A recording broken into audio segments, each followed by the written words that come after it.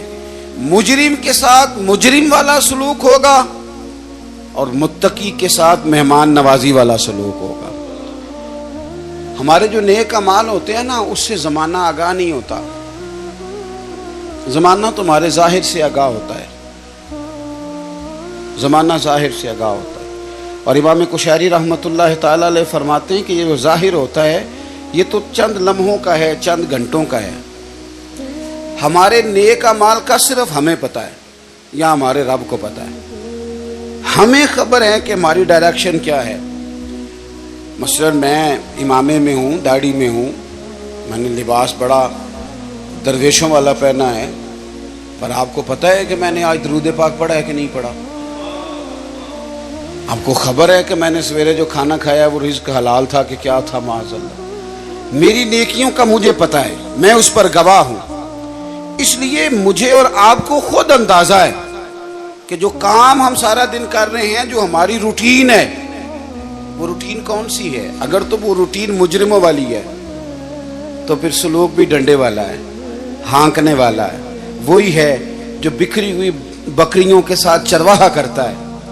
اور اگر کام ٹھیک ہے، ڈائریکشن ٹھیک ہے، ہم نا باتوں میں زندہ ہیں، اوہو باتیں اور کہانیاں اور کسی شخص سے کومنٹس اتنے تیز، اتنا اچھا بولتے ہیں، اتنا اچھا کومنٹس کرتے ہیں، اتنا جناب اچھا تبصرہ کرتے ہیں، اتنا جناب تنقید عمدہ۔ کیا بات ہے؟ اعمال انسان کے اس کا اصل ہوتے ہیں، اس کا راس المال ہوتے ہیں، راس اس کے پاس جو ہوتی ہے وہ اس کے اعمال ہوتے ہیں۔ آپ جب اپنے نفع نقصان تلاش کرتے ہیں تو کہتے ہیں میری راس کیا ہے، میرے پاس پیچھے بچا کیا ہے؟ جب آپ قبر میں جائیں گے نا تو یہ باتیں، یہ کہانیاں، یہ کومنٹس، یہ آپ کی جناب اپنے منہ سے خود میاں مٹھو یہ رہ جائے گا، سارا راس المال بچے گا وہ نیک اعمال کی صورت میں، وہ ساتھ لے کے جانا ہے۔ اپنے اعمال پر توجہ کریں گے نا، جب ڈائریکشن اگر ٹھیک ہوگی۔ اللہ کے بندے موت سے کیوں نہیں ڈرتے تھے؟ وہ بھائی اس لیے نہیں ڈرتے تھے کہ انہیں پتا تھا ہماری ڈائریکشن ٹھیک ہے، پرواہ کوئی نہیں، بالکل تیاری یا حساب کر کے رکھا ہوا ہے، ہر چیز کا پتہ ہے میں نے دینا کیا ہے، میں نے لینا کیا ہے۔ اگر کسی بندے کا حق ضائع کیا تو رات معافی مانگ کے سوئے ہیں، تیاری تھی مکمل۔ ہمارا یہ مسئلہ ہے کہ ہماری تیاری کوئی بھی نہیں، لیکن ویسے آپ اگر کسی کو کہہ دیں کہ تو گناہ گار ہے تو ہو سکتا ہے آپ کے سر پہ بال کوئی نہ چھوڑے۔ ویسے اگر آپ کسی کو کہہ دیں کہ تو دیانتداری سے نہیں چل رہا تو ممکن ہے وہ جینے نہ دے۔ اپنے محاسبے کو، اپنے معاملات کو دیکھیں، وہ تقوی والے ہیں۔ دیکھیں حضرت فرید الدین عطار رحمۃ اللہ تعالی علیہ نا، یہ صاحب تذکرۃ الاولیاء، اتنے اللہ تبارک و تعالیٰ کے قریبی لوگوں میں سے ہوئے ہیں کہ پھر انہوں نے نا مقربین کی لسٹ بنائی، یعنی تذکرۃ الاولیاء لکھی، اللہ کے بندوں کے حالات انہوں نے جمع کیے۔ یہ عطار تھے، عطر بیچتے تھے۔ عطر کا کاروبار ایک مہنگا کاروبار ہے۔ عرب شریف میں اللہ تعالیٰ ہم سب کو زیارت نصیب کرے تو سونے والی دکان کے ساتھ عطر کی دکان ہوتی ہے، یعنی اتنا کرایہ وہ بندہ دے رہا ہے اتنا یہ دے رہا ہے۔ اتنا مہنگا بزنس ہے کہ لوگ اسے سونے چاندی کے برابر جانتے ہیں۔ بڑا مہنگا کاروبار تھا۔ فرماتے مہنگی مہنگی خوشبوئیں میں نے سجائی ہوئی تھیں۔ ایک دن ایک درویش بابا جی آ گئے تو 2 4 5 بوتلیں انہوں نے دیکھی، خوشبو لینی تھی۔ تو جو اچھے سیل مین ہوتے ہیں یہ گاہک کو جانے نہیں دیتے۔ فرماتے میں نے بھی آگے بڑھ کے بابا جی سے کہا، جب انہوں نے دیکھ لی کافی چیزیں تو میں نے آگے بڑھ کے کہا کہ بزرگوں کیا چاہیے، مجھے حکم کریں میں دیتا ہوں۔ کیا دیکھ رہے ہیں، کون سی خوشبو چاہیے؟ تو بابا جی فرمانے لگے پتر میں تو دیکھ رہا ہوں کہ تیری جان بڑی مشکل سے نکلے گی۔ تو میں دنیا دار بندہ تھا، مجھے بڑا غصہ آیا۔ میں نے کہا بابا وہ کیوں؟ میں نے کہا پتر مال ہی بڑا جمع کیا ہے، مرے گا کبھی یہ والی شیشی یاد آئے گی، کبھی وہ والی یاد آئے گی۔ نہیں سمجھ آئی آپ کو بات؟ یعنی کبھی مسلم کمرشل بینک والا اکاؤنٹ یاد آئے گا، کبھی ابھی بینک والا یاد آئے گا، کبھی وہ جو فیصل آباد میں پلاٹ لیا وہ پریشان کرے گا، کبھی لاہور والی سوسائٹی کی فائل ڈسٹرب کرے گی کہ اتنا کچھ چھوڑ کے مر جاؤں، اتنی محنت سے اکٹھا کیا تھا، کبھی وہ پجارو کبھی یہ پجارو، اتنا مشکل تو ہم بناتے ہیں دنیا داری۔ کہا تو نہیں مرے گا تو یہ چیزیں یاد آئیں گی۔ فرماتے میں دنیا دار تھا، دنیا دار کو نصیحت کرے تو غصہ کرتا ہے۔ کہتے ہیں میں نے کہا اچھا بابا میری جان مشکل سے نکلے گی تو تیری کیسے نکلے گی؟ فرماتے کہنے لگے بیٹے ادھر آ دکھاؤں۔ کہتے ہیں میں مڑ کے اوپر سے ہو کے بزرگوں کے قریب آیا، وہ میری دکان کے فرش پہ لیٹے کلمہ پڑا، روح پرواز کر گئی۔ عرش فرشتے بانگا ملیاں، مکے پہ گیا شور، بلے شاہ آسا نہیں مرنا، یہ تے مر گیا ہی کوئی ہور، تے نالے وارث شاہ وہ کدوں مر دے جنہ کیتیاں نیک کمائیاں نے۔ اور اقبال کہنے لگے موت کو سمجھے ہیں غافل اختتام زندگی، یہ ہے شام زندگی، پھر صبح دوام زندگی، اس کے بعد تو صبح ہے زندگی کی، یہ تو ایک شام ہوئی ہے بس، اٹھیں گے تو سویرا ہوگا۔ تو کہتے ہیں بابا جی کی روح پرواز کر گئی۔ کہنے لگے پتر میں تو اس طرح جاؤں گا۔ فرماتے ہیں میں نے کفن دفن کیا، میں نے جنازہ پڑھا، میں نے دفن کیا، کوئی وارث نہیں ملا، اسی کسی دے کچھ نہیں جے لگ دے، نہ کوئی ساڈا دردی۔ کہتے ہیں میں نے دفن کیا۔ پھر اس کے بعد مجھے مسئلے کی سمجھ آ گئی، پھر بعد میں سمجھ آ گئی مال وارثوں کا ہے، آج بھی وارثوں کا ہے، کل بھی، یہ پکی بات۔ اور وارث اپنی اپنی طبیعت کے ہیں، اپنے اپنے مزاج کے ہیں۔ ہو سکتا ہے آپ کا محنت کا مال وہ ہفتوں میں ضائع کر دیں، اپنی اپنی طبیعت کے ہیں نا وارثین۔ ہو سکتا ہے آپ کی بڑی بنائی ہوئی چیزیں وہ چند منٹ لگائیں، گیا سارا کچھ۔ تو بہت سارے معاملات میں اگر ہماری توجہ ہو کہ ہم نے جانا ہے اور ڈائریکشن ٹھیک ہو تو پھر موت کا کوئی خوف، پھر تو تیاری ہے۔ حدیث بخاری دیکھیے گا، حضرت ابو ہریرہ رضی اللہ تعالیٰ عنہ بھی حدیث کے راوی ہیں، اور ایک مقام پہ اسی حدیث کو حضرت انس بن مالک رضی اللہ تعالیٰ عنہ نے بھی روایت کیا ہے۔